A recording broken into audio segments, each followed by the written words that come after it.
بالله من الشيطان الرجيم بسم الله الرحمن الرحيم يا أيها الذين آمنوا ادخلوا في السلم كافة صدق الله العظيم وبلغنا رسوله النبي الكريم ونحن على ذلك لمن الشاهدين والشاكرين والحمد لله رب العالمين إن الله وملائكته يصلون على النبي يا أيها الذين آمنوا صلوا عليه وسلموا تسليما اللهم صل على سيدنا ومولانا محمد وعلى آل محمد وبارك وسلم صلاة وسلام عليك يا رسول الله صلى الله عليه وسلم. اللہ کا بے پناہ شکر ہے کہ اللہ تبارک و تعالی نے ہمیں ایک عظیم دین عطا فرمایا جو ہفتے میں ایک دن ہوتا ہے جسے ہم اور آپ جمعہ کا دن کہتے ہیں. اس کی عظمت کو سمجھنا ہے تو سب سے بڑی دلیل قرآن پاک کی سورہ جمعہ. آپ غور کریں کہ قرآن پاک میں ایک مکمل سورہ بیان کی جائے جمعہ کے تعلق سے تو سوچئے کہ یہ جمعہ کا دن کتنا عظمت والا دن ہوگا, یہ جمعہ کا دن کتنی فضیلت والا دن ہوگا. یہی وجہ ہے کہ ہمارے اور آپ کے آقا صلی اللہ علیہ وسلم ارشاد فرماتے ہیں کہ میں عام دنوں میں تو تمہارا درود پہنچتا ہے مجھے. جب عام دنوں میں ہم درود شریف پڑھتے ہیں تو اللہ کے رسول صلی اللہ علیہ وسلم کی بارگاہ میں فرشتے پہنچا دیتے ہیں, لیکن حدیثوں میں آپ دیکھیں تو روایتوں سے معلوم ہوتا ہے کہ جمعہ کے دن جب بندہ درود پاک پڑھتا ہے تو حضور فرماتے ہیں کہ میں خود اس کو سنتا ہوں. عام دنوں میں تو فرشتے پہنچاتے ہیں, لیکن جمعہ کا دن ہوتا ہے تو فرشتے نہیں بلکہ حضور خود سنتے ہیں. غور کریں آپ, اور اس کی فضیلتیں بھی بہت ہیں, بلکہ ایک سورہ کا مکمل بیان سب سے بڑی فضیلت تو یہی ہے, اور یہ دن ہمیں ملا ہے الحمدللہ, اللہ کا شکر ہے. اور اس دن کو ہمیں عید بنانا چاہیے. اس دن کو عید بھی کہا جاتا ہے, کیونکہ آج افسوس کہ اس دن کی اہمیت کو ہم نے صرف اس جمعہ کی نماز تک محدود رکھا ہے, اور وہ بھی کتنا آپ دیکھ لے حال صرف 2 رکعت اور خطبہ, جبکہ اس دین کی اہمیت صبح سے لے کے شام تک کی ہے. اسی لیے آپ دیکھیں کہ بیان کیا جاتا ہے کہ جمعہ کے دن جب عصر اور مغرب کے بیچ میں جو دعائیں مانگی جاتی ہیں, جمعہ کے دن اس کی دعاؤں کو قبولیت کا درجہ ملتا ہے. دعائیں قبول ہونے کا وقت ہے یہ, ہم اس کو بھی کھو دیتے ہیں. کیونکہ آج میں اسی لیے آپ کے سامنے اہم ٹاپک کو لے کر آیا ہوں. ہم اپنے آپ کو مسلمان کہتے ہیں, لیکن کیا ہم نے کبھی غور کیا کہ اسلام کیا ہے؟ اسلام کیا ہے؟ واٹ از اسلام؟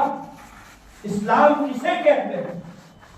ہم کیا سوچتے ہیں اور حضور کیا کہتا ہے, قرآن کیا کہتا ہے؟ سب سے پہلے تو آیت کریمہ یا ایھا الذین آمنوا ادخلوا فی السلم کافۃ. اللہ رب العزت قرآن مجید میں, قرآن پاک میں ارشاد فرماتا ہے, اے ایمان والو ادخلوا فی السلم کافۃ, پورے کے پورے اسلام میں داخل ہو جائیں. ایک سوال پیدا ہوتا ہے کہ اے رب, اے ہمارے مالک, اے ہمارے پروردگار, تیرے قرآن میں, تیری کتاب میں شک ہو یہ گنجائش بھی نہیں. تیری کتاب لا ریب فیہ, جس میں کوئی شک و شبہ ہی نہیں ہے. لیکن مولا ایک عقل نے ایک سوال کیا ہے کہ رب تو کہہ رہا ہے یا ایھا الذین آمنوا, اے ایمان والو. ایمان کسے کہتے ہیں؟ ایمان والا کسے کہتے ہیں؟ تو یہاں آپ غور کریں کہ جب کوئی ایمان والا ہوگا تو وہ مسلمان تو ہوگا ہی, وہ اسلام والا تو ہوگا ہی. جب اللہ کہہ رہا ہے کہ اے ایمان والو, یعنی اے مسلمانوں, اے ایمان والو, اے اسلام کی